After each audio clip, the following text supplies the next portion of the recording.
RJD നേതൃയോഗത്തിൽ LDF-ന് രൂക്ഷ വിമർശനം. LDF വിടണമെന്ന് തിരുവനന്തപുരം, കോട്ടയം ജില്ലാ കമ്മിറ്റികൾ ആവശ്യപ്പെട്ടു. എന്നാൽ മുന്നണി വിടില്ലെന്നാണ് MP ശ്രേയാംസ് കുമാറിന്റെ പ്രതികരണം. LDF-ൽ തുടരാൻ ആഗ്രഹിക്കുന്ന MP ശ്രേയാംസ് കുമാർ വിഭാഗത്തിനെതിരെ രൂക്ഷമായ വിമർശനമാണ് ഇന്നത്തെ സംസ്ഥാന നേതൃയോഗത്തിൽ ഉയർന്നത്. മുന്നണി മാറി UDF-ലെത്തണമെന്നാണ് ഒരു വിഭാഗത്തിന്റെ ആവശ്യം. തദ്ദേശ തെരഞ്ഞെടുപ്പിൽ LDF പ്രവർത്തകർ തന്നെ ചില RJD സ്ഥാനാർത്ഥികളെ തോൽപ്പിക്കാൻ ശ്രമിച്ചതായി യോഗം വിലയിരുത്തി. അമിത ആത്മവിശ്വാസം തിരിച്ചടിയായെന്നും RJD general secretary Varghese George മാധ്യമങ്ങളോട് പറഞ്ഞു. RJDക്ക് അർഹമായ പരിഗണന ലഭിച്ചേ മതിയാകുമെന്ന് സംസ്ഥാന അധ്യക്ഷൻ MP ശ്രേയാംസ് കുമാർ പറഞ്ഞു. മുന്നണി മാറുമോ എന്ന ചോദ്യത്തിന് ഇപ്പോൾ പ്രസക്തിയില്ലെന്നും ശ്രേയാംസ് കുമാർ.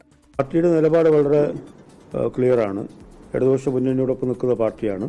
അർഹമായ പരിഗണന നമുക്ക് ലഭിച്ചേ മതിയാവും. ഈ യാത്ര കഴിഞ്ഞ് അതിൻ്റെ സീറ്റ് വിഭജന ചർച്ച സമയത്ത് ഈ കാര്യങ്ങൾ ഞങ്ങൾ ഉന്നയിച്ചിട്ടുണ്ട് മുമ്പ് തന്നെ. അപ്പം ആ രീതിയിലുള്ള പ്രാതിനിധ്യം നമുക്ക് ലഭിക്കണം. നിലവിൽ കൂത്തുപറമ്പ്, വടകര, കൽപ്പറ്റ സീറ്റുകളിൽ മത്സരിക്കുന്ന RJDക്ക് UDF-ലാണെങ്കിൽ ഒരു സീറ്റ് കൂടി ലഭിക്കുമെന്ന് അനൌദ്യോഗിക ചർച്ചകളിൽ വാഗ്ദാനമുണ്ട്. ഈ സാഹചര്യത്തിലാണ് മുന്നണി മാറ്റം സജീവ ചർച്ചയായത്.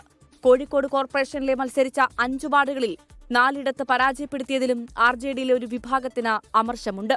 24 കോഴിക്കോട്.